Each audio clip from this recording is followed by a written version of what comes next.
Welcome to the Young Turks. I'm your host, Jake Huber, Jared Jackson producing, Jesus Godoy directing. We got a lot of news ahead for you guys. We're going to start with a bombshell that New York Times broke late last night on their website, and that's in the papers today. It turns out Ahmed Wali Karzai is on the CIA payroll. Who is he? He's the brother of Hamid Karzai, the president of Afghanistan. That would seem to be a little bit of problem for many reasons, one of which is that he apparently is one of the biggest drug dealers in Afghanistan, by the way, thereby making one of the biggest drug dealers in the world. Nicely done, CIA. Stay classy. So now, this presents a number of problems. First of all, let's be fair. Those are what sources inside the government are telling the New York Times. We should explore their motivation in a second. But let's give Mr. Karzai, the brother of the president, a chance to rebut the allegations. He told the New York Times, quote, "I don't know anyone under the name of the CIA. I've never received any money from any organization. I help, definitely. I help other Americans wherever I can. This is my duty as an Afghan."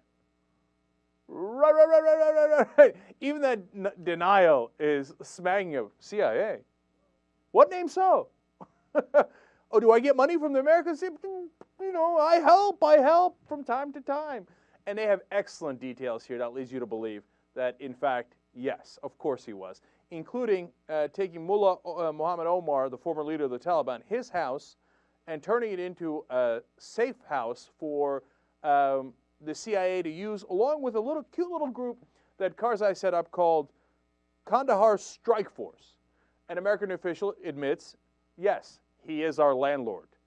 Now, if he's the CIA's landlord in that particular strike force house, my guess is that they're dealing with him, and the New York Times is absolutely right in reporting this story from the sources inside the United States government. So, now, this would appear to be a problem on many fronts. Number one, we've done this before. We've seen this movie before. You know, you get into bed with a person of questionable background, to be polite. And we did it in Latin America, we did it in Vietnam, we've done it in Southeast Asia, all over the place. And when you say, hey, look, and here's a quote from someone inside the government saying, if you're looking for Mother Teresa, she doesn't live in Afghanistan. Okay, I get that. And the CIA is going to get into bed with somebody in Afghanistan that isn't the world's nicest person, right? But what are the problems? The problem is you need to have the local population on your side. If you don't have them on your side, you're never ever going to win, right? And if you put all your faith and trust in a guy who, number one, has no interest in the local population, number two, is one of the biggest, drug lords in the country, and number three, uses you to take out his political and business opponents, that's probably not a winning strategy. I'm just spitballing here. Now, I mentioned him taking out his opponents. Now, where do I get that from? Well, here's two specific cases mentioned in the New York Times story. There was a gentleman by the name of Maitullah Kati. He was a provincial police chief that apparently was on the wrong side of Karzai's brother, Ahmed Wali Karzai, the CIA, the person that the CIA is funding in Afghanistan, according to the New York Times. And guess what happened? He wound up in a shootout with the Kandahar Strike Force. The group that Karzai had set up for the CIA to go after terrorists, Taliban, and Al-Qaeda, right? Instead, they went after one of Karzai's political opponents, and he got killed. Now, when asked for an explanation of why he got killed, Ahmed Wali Karzai said, quote, "Maitullah was in the wrong place at the wrong time." Isn't it? Okay. That means he was my opponent and he had to go. Now, that's a political opponent. Now, how about business opponents? Well, what he's using the CIA for, and this is fairly clever, is to take out other drug lords inside Afghanistan so that he can grow his business. One of them was Haji Bashir Nurizai, and they lured him over here to the United States, and given the evidence that they got from Karzai, busted him, and he's spending the rest of his life in a federal penitentiary here in the United States of America. And as soon as they got him out of the way, apparently Karzai and a local warlord split up this Nurzai's territory, and he got a bigger piece of the pie, a bigger piece of the action, and got richer and richer. I'm amazed by the CIA because, look, I'm not an idealistic guy. I know the CIA is going to do business with some bad guys. Of course. In fact, sometimes I wish they had better informants and guys that were even deeper inside so we can get better intelligence. Oftentimes I wish that, certainly in Pakistan, right? But, I mean, how many times do you have to make the same mistakes before you wisen up? It didn't occur to you that he might be using you not to go after terrorists, but to go after his political and business opponents? How could that not occur to the CIA? How could they possibly be that stupid? You're going to trust the information this guy gives you as, oh, no, well, look, we had to take those guys out. Oh, I'm sure they're... And then get a load of this, another funny little part here, okay? He, every once in a while, sets up meetings with the CIA and Taliban leaders, which is important. You need to have those meetings. You know, sometimes you negotiate, sometimes you don't, etc. You need to have that communication.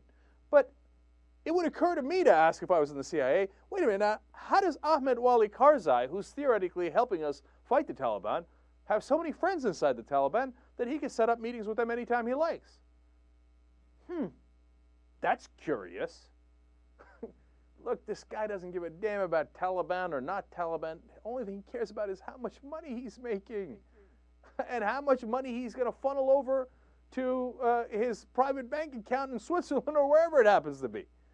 So the CIA did it again. You think we're going to win the Afghanistan war backing these Karzai brothers? You think they have the support of the Afghan people? As one of the sources inside the government pointed out, every day Ahmed Wali Karzai creates more, as he put it, Talibs, meaning Taliban. Every day he's a Taliban creating machine because he turns the local population against the government, he turns the local population against us, and then we have more enemies to fight. Come on, you knuckleheads at the CIA. You gotta be smarter than this. I don't even mind the dirty part. You gotta be smarter. This is unreal. So now why was this leaked? Look, when you ever have a big story like this that breaks in a major paper, I was going to say or a major television station, but when was the last time that happened? Anyway, so in a major paper, think about why. It might be people inside the government who see the warning signs here. They're like, we got to get out of Afghanistan. If these are the guys we put our money on, we're never going to win, and more American soldiers are going to die, and it ain't going to make any sense. That might be why they're leaking it.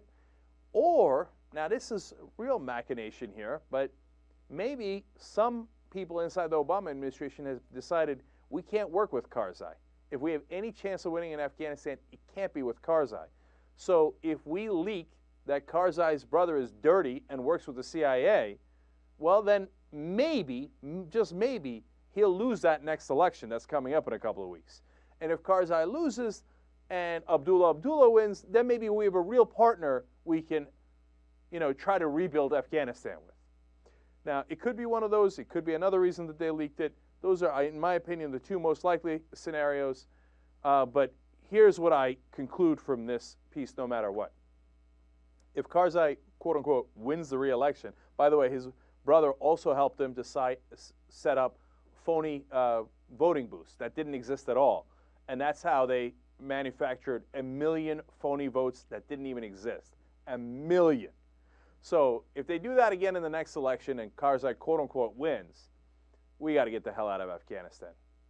You know me, up until very, very recently, in fact, up until the fraudulent election of Karzai a little while ago, the first round of the election, I was for staying in Afghanistan. I was for Obama's strategy. And I was even for increasing troops. But if we're dealing with the Karzai brothers and we hope to win that war, that is not a hope that I'm going to risk American lives over. No way. No way. That's a losing strategy. It's guaranteed. So let's see what happens with that election. Let's see if this news story has an effect on that election. Otherwise, we got to go, we got to go, we got to go. Whoever wants to stay. Whoever wants to run. Now, a similar or an interesting related story in the Associated Press. You know how General McChrystal was saying, hey, you know what? We need more troops. We need 40,000 more troops. John Kerry, by the way, the other day said, hey, he's going too soon, too far. We might need more troops, but I don't know about that much. Dude, it isn't a matter of 40,000 troops or 20,000 or 10,000. It's not about that. It's about, do we have the right strategy? If we don't have the right strategy, you can put in 600,000 troops. It ain't going to make any difference, right? So now the Associated Press points out that our ratio of our guys, meaning the U.S. and allied forces, plus Afghan government forces, to Taliban forces, our enemy, our opponent, is 12 to 1. We have a 12 to 1 advantage. It's an estimated only 25,000 Taliban members in Afghanistan. So that's not a bad proportion. The Russians won in Chechnya with a 4 to 1 ratio. Now, you can look at it from a different perspective and say, no, it should be a ratio to the population, local population. It depends on how big the country is, not how many opponents you have or how much enemy fighters you have. And that's a fair point, too. But in the end, 12 to 1, and General McChrystal wants 20 to 1. Look, as a general, of course you're always going to want more troops. I get that. But to repeat one more time, it ain't about 12 to 1. It ain't about 20 to 1. It's about if you're backing the right guys and you're backing the right strategy, okay?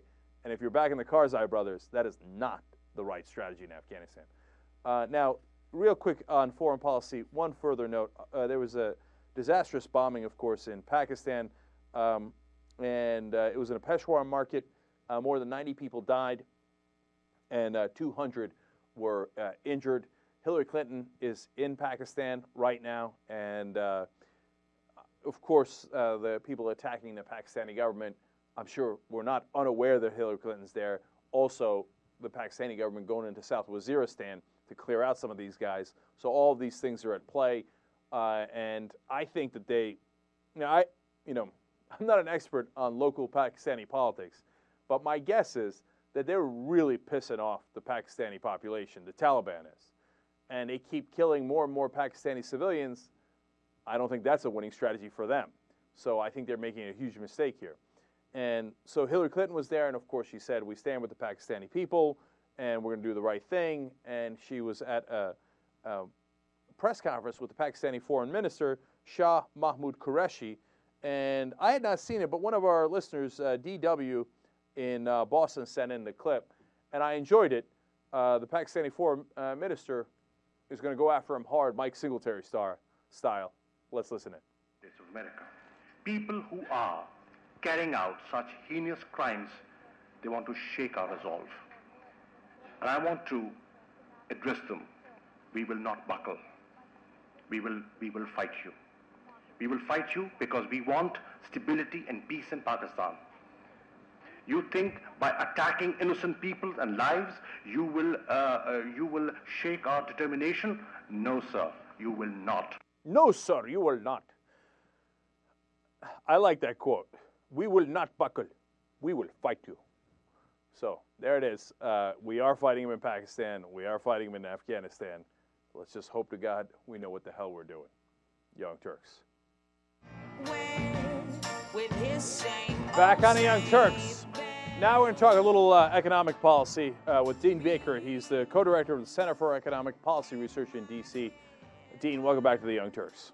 Have me on. We appreciate you coming on. So the ABA, the American Bankers Association, had their annual convention, and apparently there was a showdown. What was that about, Dean? Well, this was a protest by a group of community groups. You had labor unions buying, consumer groups. And the idea was to say people are unhappy with what the banks have done and the way they're being treated by Congress, largely getting their way, at least I would say, on regulatory reform. I mean, we're suffering a horrible disaster because of the conduct of the banks. The banks made a lot of money in the years 02 to 06, 07 as the housing bubble was getting ever more out of line, growing ever larger.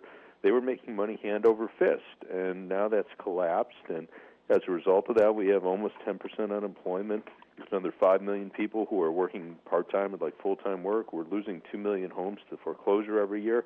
And the banks are up on their feet and reporting record profits. And, this doesn't make sense. It's not fair. And you had people in Chicago saying they don't like this. They want it to change. They want Congress to hear them and to have serious regulatory reform and for the banks to change their practices. Dean, we were just talking fairly recently with Dan Gross of Newsweek about this, and so Ken Feinberg comes in and cuts some of the compensation at some of the banks that still have TARP money. But to me, it seems like that's the wrong way to go about this. What we really need is structural change, and not to just come in and erase a couple of numbers every once in a while. And so I've got to ask you, do you think Obama administration is taking any meaningful steps towards that structural change? I'm afraid they're really not going anywhere near far enough. I mean, basically, we have a badly bloated financial sector, and the analogy I make here, finance is an intermediate good. I mean, this isn't like healthcare. We have wasteful healthcare sector, but at least it provides a direct service. So healthcare, food. I mean, we could all think of these things, where we benefit from them. No one benefits directly from finance. Finance is an intermediate good. It's like trucking. We need trucking to get, goods from point A to point B. But we don't benefit directly from trucking. We benefit from having the goods at point B rather than point A. Same with finance. We need finance so that when we want to take out a mortgage, we can go to our bank, get a mortgage. When we want to get a loan for our kids' education, want to put money aside for our retirement. It's an intermediate good. In principle, we'd like to have the sector be as small as possible. That would mean it's efficient. But instead, it's exploded. It's quadrupled relative to the size of the economy over the last 3 decades. That's a bloated sector. If that happened in trucking, imagine that we had 4 million people employed in trucking instead of 1 million. Any economist, anyone in their right mind would say, what's wrong? We have a bloated trucking industry. Well, we have a badly bloated financial industry, but the people in Washington, unfortunately, including the Obama administration, aren't prepared to crack down on it. And that's a really big problem. So, before we go on with what the right solution should be, I tend to think that the reason that it has gotten to this unbelievable proportions is because of derivatives. I really think that's an enormous part of the ball game here, and that people talk about it as if it's a part of the puzzle. But to me, it seems like it's, maybe 90% of the puzzle is too much, but close to that. I mean, you don't get to tripling the size of an industry by changing a couple of things around the edges. They do it by doing unregulated gambling, which is what the derivatives are. Well, derivatives are certainly a part of the story, and a big part of the story. But, even if you look at something old-fashioned like stocks, we're trading stocks at, maybe 20 times the rate we did 20 years ago. So it's not just derivatives. It's really everything. And, talk about that for one quick second, Dean. Sorry to interrupt you. Why are we trading stocks at 20 times the rate that we were 20 years ago? There's obviously an explanation for that. It's cheap. It's real cheap. 20 years ago, we didn't have the computerization that we did today. So now you could trade stocks, computer programs could trade them, a hundredth of a second. Back 20, 30 years ago, in the early days of computerization, you had to have a person that would plug in the trade. It would be a trade on the stock floor. So we've reduced the cost of carrying on a trade, and as a result of that, there's much more trades. They're traded, people buy stock 1 minute, in some cases sell it the next, literally. Does that help the financial industry more? Does that lead to them getting bloated, or is that a small part of it? That's a big part. That's a lot of money. Every trade, someone's making money on it. They're making money on the transaction. So I don't mean someone isn't necessarily profiting on the trade itself, right, in the sense that, I buy Exxon at, 100 and can sell it for 101. Maybe I can, maybe I can't. But by virtue of the fact that I bought it at 2 o'clock and I sold it at 2:05, there was someone in the middle of that who charged me a commission, and they made money. So that's part of the reason that the financial industry got big. What are some of the other reasons? Well, there's been a huge amount of deregulation, so there were all sorts of controls on the industry, recognizing that this is an industry that is very dependent on the government. We have deposit insurance, for God's sake. These guys like to go out and say, oh, get the government out and go, okay, we'll take away your deposit insurance. They go, you can't do that. Of course it would collapse, So basically, they want the benefits of government protection, but they don't want any regulation. So deposit insurance, they're too big to fail. This is one of the issues that I and many others have been raised. Certainly was raised in the Showdown in Chicago protest.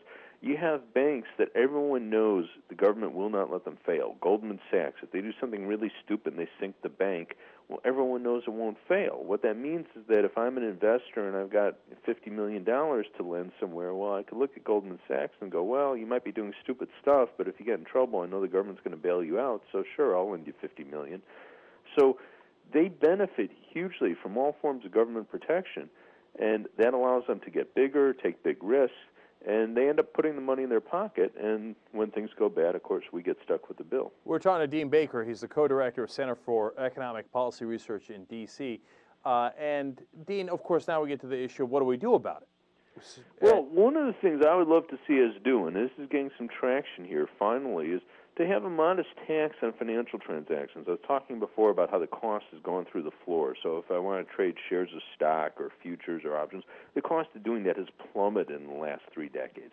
Now, suppose we had a very modest tax, something like 1/4% on a stock trade. That's what they have in England. They've had that for years. We could do that. We could have a tax of, let's say, 1/100% on trading an option or a credit default swap. Could raise an enormous amount of money. We could raise around $100 billion a year. In fact, probably a lot more than that. And for most people who are using the financial markets for their normal purposes, I want to buy stock because I'm going to use it for my retirement or my kids' education, barely be noticeable. But for the people who are buying stock at 1 o'clock to sell it at 1:30, that would be a big deal. So we're going to discourage a lot of that trading. We'll discourage a lot of speculation, and we'll get the financial industry back down to a more normal size, and in the process, raise a ton of money. Is there any hope that you go in there and go, you know what, Goldman Sachs, you're officially too big to fail, so we're going to chop your ass up? Well, I think that should be done. And again, this is something that, 2 years ago, 3 years ago would have sounded like it was Looney Tunes stuff, but Paul Volcker, who was former head of the Federal Reserve Board in the 80s, a very well-respected figure, he's calling for exactly that. Alan Greenspan, not my hero, but again, a very prominent figure, he's called for exactly that. Sheila Bair, who's a very articulate, very impressive woman, head of the Federal Deposit Insurance Corporation, she's called for exactly that. So, in fact, I should point out she was also a Republican. She was appointed by George W. Bush. So you've had a lot of people, including many from, even the conservative side of the political spectrum. I was debating someone from the Manhattan Institute, a very conservative think tank in New York a couple days ago. Agreed with me completely. We should not have banks that are too big to fail. So if I had to place money on it, I wouldn't say it's going to happen. But on the other hand, I don't think it's out of the blue now. It's a possibility. I would definitely bet money against it. Sure, Sheila Blair, great. She's part of the administration in some way.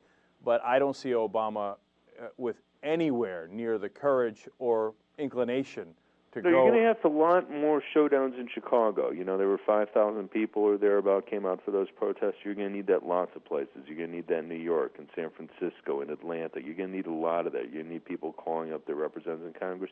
Look, people are really, really pissed. This is outrageous. People are unemployed. People are losing their homes, not because of anything they did, but because of things that Citigroup and Goldman Sachs did, and that's really outrageous. So, final question on that, Dean. How would you do it? And I literally don't know the answer to that question. How do you break up Goldman Sachs so that they're not too big to fail? Well, it's not too hard. You tell them to come up with a formula. You say, look, we want you to tell us how you're going to break up into institutions. In many cases, the big banks like Citigroup just merged with several banks. Wells Fargo bought up Wachovia. So it wasn't that long ago in many cases that they became these super large institutions. But you just say, you give us a plan, so you're going to break yourself up into 2, 3, 4, 10 banks, whatever it might be, or we could say each of those is not big enough to fail, too big to fail. And, if we don't like your plan, we'll come up with our own. And they have a good interest then in coming up with a good plan because, obviously they'll be heard if, you have government bureaucrats doing it rather than, the smart people at Goldman Sachs who are presumably going to do it in a way that maximizes the profitability of each one. All right, we're out of time. Dean Baker, Center for Economic and Policy Research. Really appreciate you joining us on the Young Turks. Thanks a lot for having me on. All right, we'll be right back, Young Turks.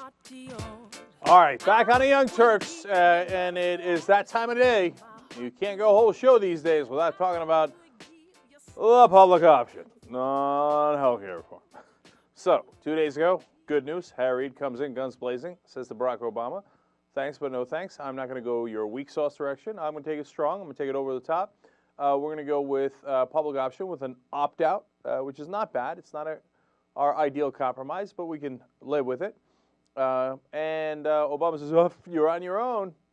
Chuck Todd yesterday reporting that administration officials saying it was a dangerous move and that if he wants to do it, he's going to have to do it on his own and that they're not going to help. The Obama White House is not going to help Harry Reid at all. Now, by the way, some question me. How dare you? Well, that's what we want. We want people to think for themselves, obviously, on this show. That's part of what we're all about. And, you know, I've gotten Twitter messages. I've gotten comments on YouTube. As Ben's mom would say, the email machine has sent us some messages saying, are you trusting these so-called inside sources?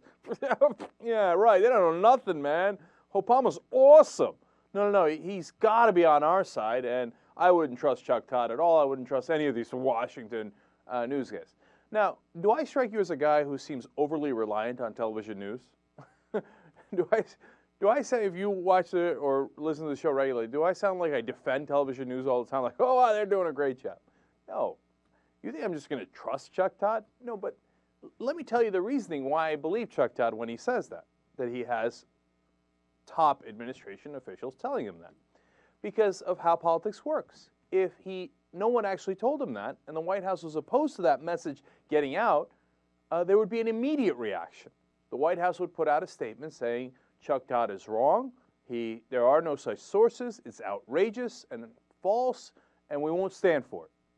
Instead, when Chuck Todd said that the administration is saying Harry Reid's on his own, we're not going to help him at all in getting any of his votes, and he can go, do whatever he likes with himself, there was absolute silence by the White House. They didn't deny that at all.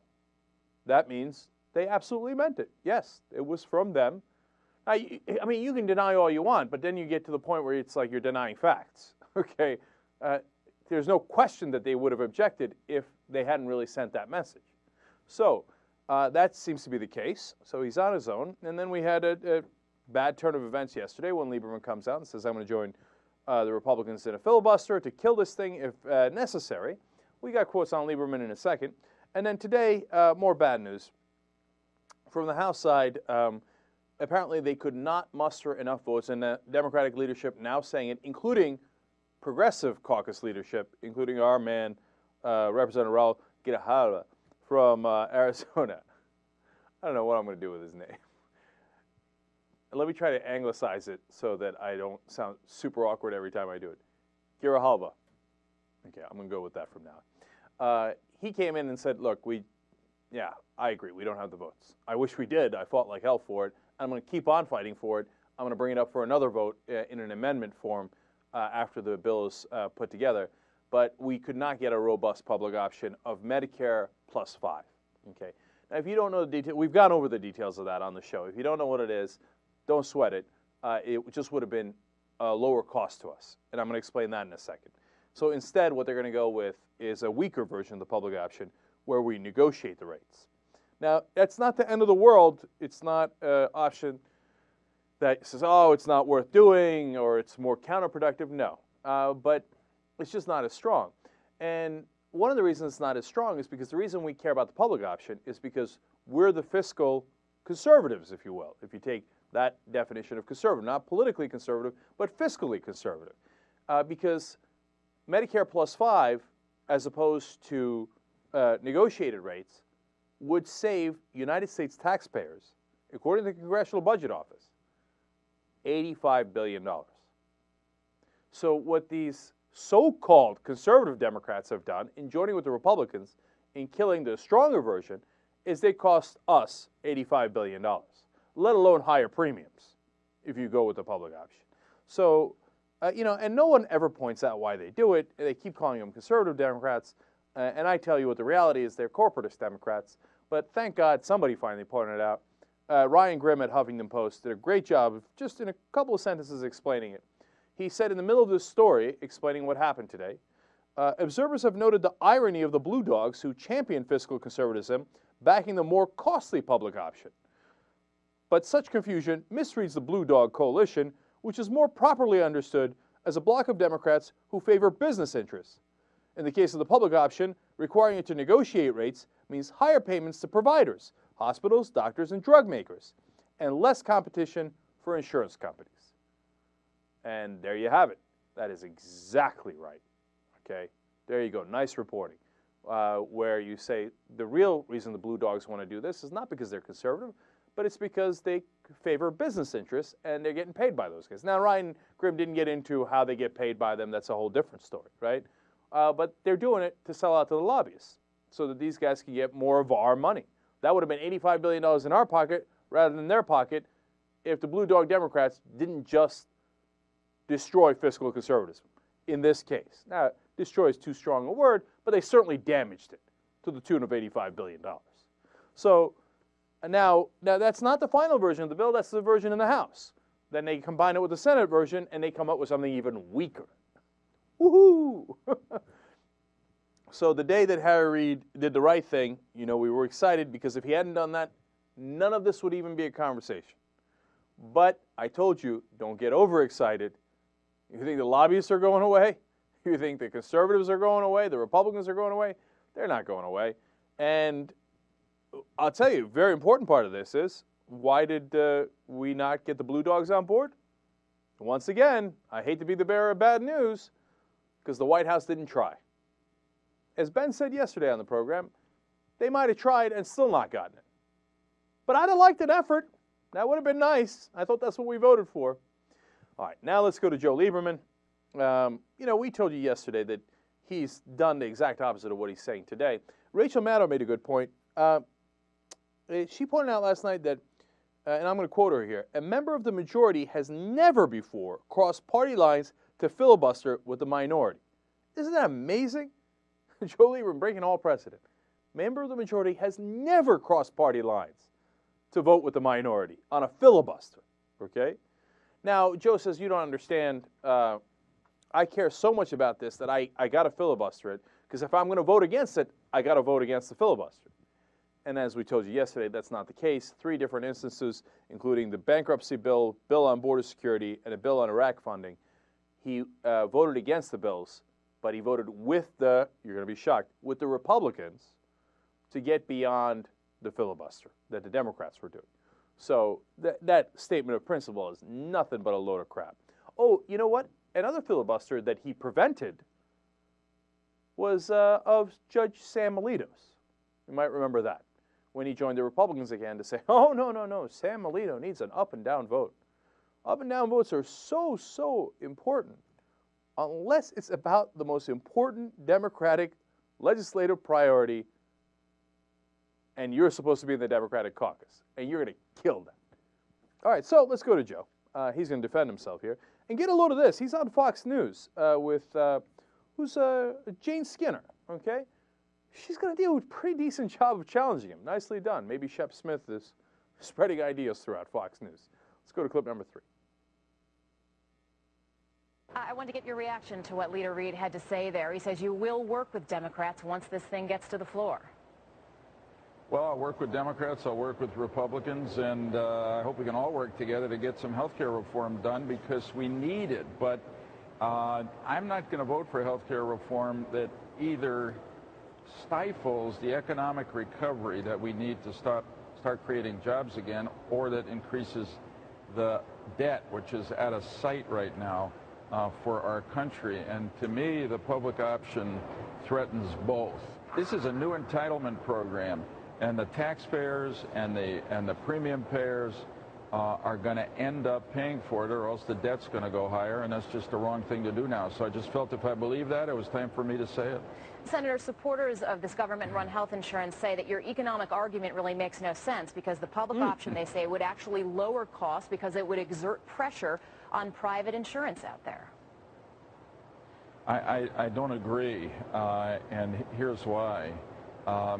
Here's why. I don't agree, because if the public option, the government-run health insurance company, negotiates hard to lower the reimbursement, the money it's paying to hospitals, doctors, they're going to have to get that money somewhere, and where they're going to get it is from the 200 million Americans who today have private health insurance. Premiums will go up.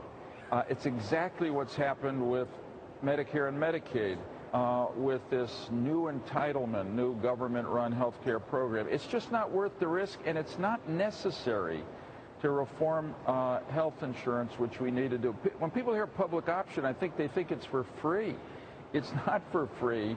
Somebody's going to have to pay for it, and you can bet it's going to be the taxpayers and the people who pay health insurance premiums now. That was just an enormous bucket of lies. I'm going to break that apart in a second. But did you notice that part in the middle where she challenged him and he was like, and he paused and then he repeated himself and he tried to collect himself? He's like, wait a minute, I thought I was on Fox News. What the hell just happened there, right? So nice job, Jane Skinner. And his answer was terrible. First, he said, we're going to increase the debt. The Congressional Budget Office says we're going to lower the debt if we do a public option by up to $100 billion. So you're flat out making up stuff. Congressional Budget Office is nonpartisan. And when the Republicans like what they say, they say, oh, Congressional Budget Office, Congressional Budget Office. They are truly nonpartisan. Both sides agree to that. So, Joe, you're lying. Public option reduces the debt, does not increase the debt. Flat out lie. Okay? Then he goes to, well, you know, the premiums are going to go up. Why would the premiums go up? The public option says, you know, what we're going to do is we're going to use government leverage to get better prices from all those healthcare providers. And we're not going to spend money on marketing. We're not going to spend money on executive compensation, et cetera, et cetera. So obviously the premiums are going to be lower. Almost every single expert in the field agrees to that. And then not only will it be lower for the public option, but in order to compete, the private guys have to lower their rates to compete with the public option. So to say that the premiums would be higher is absolute nonsense, unjustifiable. And then towards the end, he said, people think that this is going to be free. It's not going to be free. The government's going to have to pay for it. That's a lie that's so over the top. Nobody said the public option is free. The public option is paid by premiums. If I hold a policy that I got as part of the public option, I pay a premium for it, just like I would with a private option, with private insurance. So he creates a straw man that doesn't exist, and then he says, well, the government will have to pay for it. It's not subsidized. That's, again, 100% lie. And then he says, you see what happened with Medicare and Medicaid, and the premiums went up for everybody. No, they didn't. That's why people like Medicare and Medicaid. Whose premiums went up? Oh, really? You think the premiums went up because of Medicare or Medicaid? Why don't you try to take it away, Joe? See what happens. And by the way, if you didn't know this, it's not like he hasn't tried. Joe McCain, when George Bush tried to privatize Social Security, the Democrats went ballistic. Joe Lieberman never objected to it. And then when John McCain ran for president and suggested privatizing Social Security, Joe Lieberman said it was a good idea. So you're going to trust Joe Lieberman? Please. All of the health insurance companies, not all, a lot of the health insurance companies are in Connecticut. They pay him. They've been paying him for years and years, decades. That's why he cares about this. Now, shockingly enough, the Fox News anchor is going to ask him about that. His reaction to that is also priceless. Clip number 4. And speaking of your home state of Connecticut, I don't have to tell you what the critics are saying, that Connecticut is home to so many insurance companies. In general, about 72 headquarters. Those are not all healthcare insurance companies. But that's what's driving your opposition to this, that you've got that constituency back home and those potential campaign dollars. I mean, that's insulting. It's also just not right. I've said all along that I support tougher regulation of insurance companies. I've said I support the removal of the antitrust exemption for insurance companies. Hey, when I was Attorney General of Connecticut, I sued the Connecticut insurance companies. So I'm for 30 years ago. Sensible regulation. But this would be the first time in the history of our country that when you think an industry is not playing fair, the answer to that is not to regulate, but to have the government create a company to compete with that industry. I mean, that would be, a lot of people are unhappy about gas prices being charged at gasoline stations. Nobody suggests that the government take over the gas stations or open up their own competitive gas stations. I just think it makes no sense, and it's not the way our economy has grown in the past and created jobs. So bottom line, no. I'm doing this because I think it's right, and I hope people will respect me for that. Yeah, well, your hope is misplaced. We do not respect you for that, and I love that answer.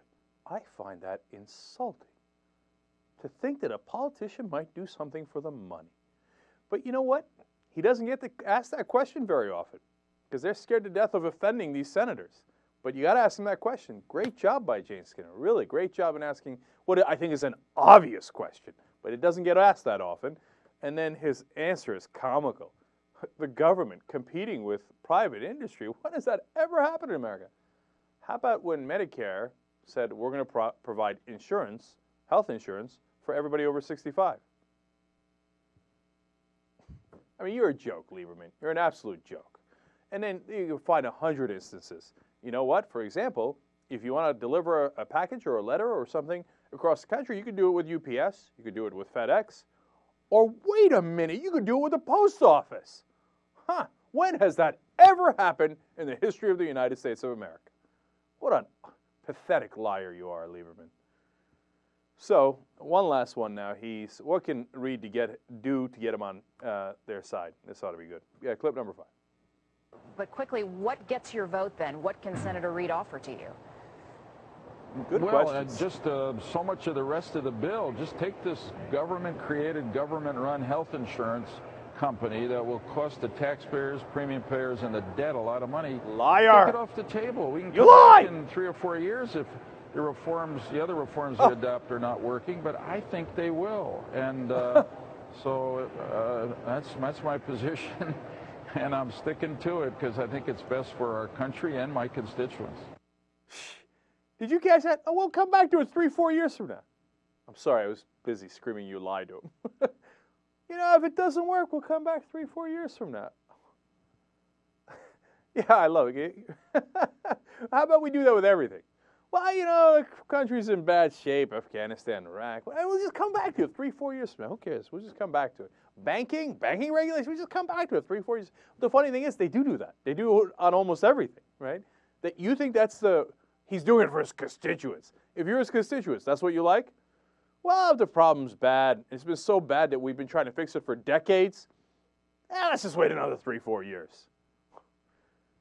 Joe Lieberman is the worst of the worst. All right, now, so what's the White House going to do to fight back against Lieberman? Robert Gibbs was asked, White House spokesperson, and his answer was not a damn thing. He said, the White House has not spoken to him in the last week. I'm not going to get into that seriously. I think we would disagree with Senator Lieberman's position. I think the elements of the Congressional Budget Office would disagree with Lieberman's analysis. Don't hit him too hard, Gibbsy. Take it easy. Now, look, this story I don't mind as much because publicly they have to say that. They can't, quote-unquote, embarrass him because then his feelings will get hurt and he might not vote with us. It's absurd, but there's some element of truth to that. Now, the question isn't what they do in public. The question is what they do in private. And we don't have the answer to that yet, but believe me, I'm watching them like a hawk. Okay. Now, one piece of good news here. Harry Reid and Dick Durbin are saying, you know what? Maybe we do this through reconciliation where we only need 50 votes anyway, plus Biden, if he'll come and vote for it. You never know with the administration. So we'll get the public option either way. Now, it's harder to do it that way procedurally, but hey, you know what? We got carrots and we got sticks. Once again, a tough position and one I like. Nicely done. We'll see how it's just negotiations at this point, and he's trying to build up leverage. It's the right play. All right, I want to squeeze in a very offensive Rush Limbaugh quote at the end, because you can't do a show without some sort of offensive quote. Rush Limbaugh is talking about Obama. I don't really care what he says except a couple of phrases he uses. Let's go to clip number 2. The president's gone out and played golf with a woman. He coordinates his attack on Fox News. He tries to recruit private businesses to ambush the Chamber of Commerce. Have you heard about this? Valerie Jarrett was sent out there to a bunch of businesses and said, you guys got to pressure the Chamber on this. And the Chamber came back and said, look, you think we're going away just because a couple shots have been fired? It's time to put on the helmets and get in gear. People are finally standing up to this little boy, this little man-child president whose primary, I think, his primary job, if you will, in life has been leisure. This guy has practiced at leisure more than anything else. So he's out there ambushing the Chamber. He's nuking doctors, but he has no time for Afghanistan. All right, look, I can get into golfing with a woman. Who cares? All right, maybe you want to say he didn't say that disdainfully. Okay, who cares? Who cares, right? Valerie Jarrett tries to recruit businesses that agree with the administration against the Chamber of Commerce's position, which does not agree with the administration. Only the most logical move in the history of mankind. Forget it. He spent his whole life in leisure. What? He's been working his ass off the whole time. I might not agree with everything he does, but who thinks Barack Obama spent his life in leisure? You know who spent his life in leisure and then wound up being the president for no damn reason other than his connections? George W. Bush. Okay? Not Barack Obama, who came out of nowhere. But here's the real point. Little boy? That's the second time he's called him little boy. It doesn't take a genius to figure out how loaded that phrase is. And if you don't get it, Study up a little bit. Know your history. Little boy? Psh, no, but Rush isn't racist. How dare you? He would never say anything even mildly racist, you little boy. Guy's the worst, man. Young Turks.